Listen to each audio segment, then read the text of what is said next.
আসসালামু আলাইকুম। Gravity store থেকে আমি আলেক বলছি। যাচ্ছি সাইকেল ডেলিভারি দিতে সিএমবি কলোনি। তো যেমনটি দেখলেন, কথা ছিল কাস্টমার সাথে সিএমবি কলোনিতে, ঠিক আছে, কোহিনূর সিটির অপর পাশে আর কি, কোহিনূর সিটির এখানে ও লোকেশনে আসবে। তিনি সাইকেলে নিয়ে যাবে। তো আমি বেরিয়ে পড়লাম তার লোকেশনের উপরে, লোকেশনের উদ্দেশ্য করে সিএনজি করে। তো যাচ্ছি, সিআরবির সামনে এসে আমি যখন ফোন দিলাম যে ভাই আপনি কোথায়, বলে আপনি কোথায় আসছেন। তো আমি বলছি যে সিএমবি কলোনির সামনে। কয় সিএমবি কলোনি বলছি নাকি, আমি বলছি যে সিএমবি। কিরে ভাই, আপনার সাথে কথা ছিল যে সিএমবি কলোনি কোহিনূর সিটির এখানে। তো এখন এখন উনি বলতেছে যে এখন কি করবেন, এখন চলে আসেন।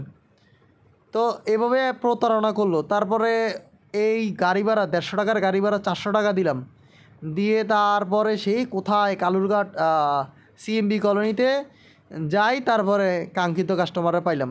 তো তার সাথে কথা ছিল সিএমবি কলোনিতে, সে আমার কালুরঘাট সিএমবিতে নিয়ে গেছে।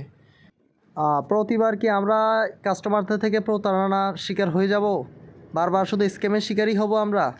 এইসব হ্যাসেলের কারণে আমরা কখনোই লোকেশনে যেয়ে সাইকেল সেল করি না, ঠিক আছে? নেক্সট টাইম থেকে হাফ পেমেন্ট ছাড়া আমরা তাদের লোকেশনে অ্যালাউই করব না। পরিষ্কার ঘোষণা। অবশেষে বাসায় আসে গেলাম।